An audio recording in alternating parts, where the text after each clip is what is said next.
প্রত্যেক শনিবারের মতো এই শনিবারও নিয়ে চলে এলাম তোমাদের কাছে একটা নতুন ভিডিও। ওয়েলকাম টু তনুশ্রীর সাজ কথা। তো এই ভিডিওটা যখন আমি এডিট করছিলাম তো সেই সময় আমার একটা ঘটনার কথা মনে পড়ে গেল, যেটা তোমাদের সাথে আজকে শেয়ার করব। হিসাবে থেকে এই মেকআপ আর্টিস্টের কেরিয়ারটা শুরু করেছি, তখন হাতে গোনা কিছু মেকআপ আর্টিস্টই ছিল যারা কাজ করতো। তারপর আস্তে আস্তে সবাই ট্রেনিং নিয়ে মেকআপের কাজ শুরু করেছে বটে, এবং কিছু মেকআপ আর্টিস্ট বড়ও হয়েছে, এবং কিছু মেকআপ আর্টিস্ট যারা কিছুই জানে না, শুধু নিজের মতো কাজ করতে থাকে, এবং যখন কোনো ক্লায়েন্টকে সাজাতে যায় তখন ক্লায়েন্টের হয়তো মতামত না শুনে বা ক্লায়েন্টকে এমনভাবে সাজিয়ে দেয় যাতে ক্লায়েন্টের সেটা ভালো লাগে না, বা একটা ব্যাড এক্সপিরিয়েন্স তাদের সাথে হয়ে যায়।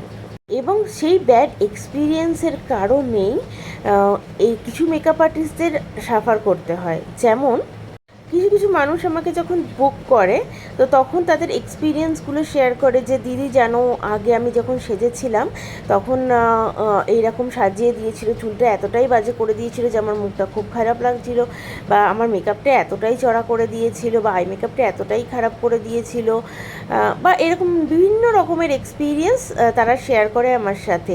এবং তাদের কাছে একটা প্যানিক হয়ে যায় যে আদেও কি যাকে এখন বুক করছি তাকে কি আমি ভরসা করতে পারি, বা সে কি ভালোভাবে সাজাতে পারবে আমাদের। তো বিগত 1-2 বছর ধরে দেখছি আমার কাছে এরকম ক্লায়েন্ট প্রচুর আসছে যাদের খুবই ভয় হয়ে যাচ্ছে যে আবার যাকে বুক করছি সেও কি এরকম হবে। তো যাই হোক, এটাই আমি তোমাদের একটা কথা বলে রাখি, প্রতিবার যে আগের এক্সপিরিয়েন্সের সাথে পরের এক্সপিরিয়েন্সটা একরকম হবে সেরকমও নয়, আবার হতেও পারে। তবে একটা জিনিস তোমরা লক্ষ্য করে দেখবে যে তার কাজের প্রোফাইল, তোমরা যদি তার কাজের প্রোফাইলটাকে ভালোভাবে চেক করো এবং তার অরিজিনাল ফটো বা ভিডিওগুলো তোমরা দেখে থাকো সাজানোর, তাহলে আশা করি তোমরা বুঝতে পারবে যে সেই মেকআপ আর্টিস্ট কেমন সাজায়। এখন তো আবার এমনও হয়েছে কিছু মেকআপ আর্টিস্ট অন্যান্য মেকআপ আর্টিস্টের কাজ চুরি করে সেগুলো ফটো বা ভিডিওগুলো দিয়ে থাকে। এবার যারা যারা নতুন নতুন মেকআপ শিখছে তারাও অনেক সময় ভালো কাজ করে। তারা যখন শ্যুট করে তাদের শ্যুটের ফটোগুলো ভালোভাবে দেখো যে কেমন সাজিয়েছে। প্রত্যেকটা শ্যুটের ফটো, একটা শ্যুটের ফটো দিলেই যে তোমরা সেটাকে বুক করে নেবে এমন নয়। প্রত্যেকটি শ্যুটের ফটো চাও যে কটা শ্যুট করেছে, তাদের হাতের কাজটা কতটা পরিপক্ক হয়েছে, তাদের হেয়ার স্টাইলটা কতটা পরিপক্ক হয়েছে, তারা কতদিন ধরে কাজ করছে বা কতটা ভালো কাজ শিখেছে, সেইগুলো দেখে নিয়ে তারপর তোমরা বুক করো। আশা করি সেই রকমভাবে তোমরা যদি দেখো একটু বুদ্ধি করে, তাহলে কিন্তু তোমরা সেই আর ঠকবে না। কিছু কিছু ক্লায়েন্ট এমনও আমাদের কাছে পড়ে যারা হয়তো নিজেরাই খুবই জ্ঞানী, মানে কোথায় কি লাগাতে হবে, কোথায় কি পড়াতে হবে, কোথায় কি করতে হবে, মানে আমাদের থেকে তারা বেশি জানে। যখন আমরা বারবার বলি যে এইখানটা এরকম করে দিলে দেখো তোমাকে বেশি ভালো লাগবে, কিন্তু তাদের কিছু ফল্টের কারণেই পুরো কিন্তু জিনিসটা ঘেঁটে যায়।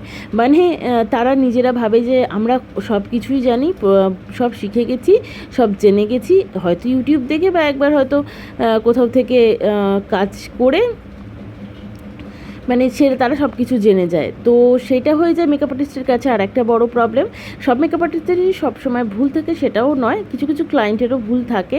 তারা সবসময় ভাবে যে আমরা হয়তো মহাজ্ঞানী, এরকমও কিছু ক্লায়েন্টস আছে। আশা করি অন্যান্য মেকআপ আর্টিস্টেরাও আমার সাথে একটু রিলেট করতে পারবে। তো দেখো, এটা ছিল একটা ডে লুক। তো আমি খুবই সিম্পলভাবে সাজিয়েছিলাম। আমার ক্লায়েন্টের এটা হচ্ছে ফাইনাল লুক। তোমরা দেখে জানাও কেমন হয়েছে। যদি ভালো লাগে অবশ্যই লাইক, কমেন্ট এবং সাবস্ক্রাইব এবং শেয়ার করে দিও। Thank you.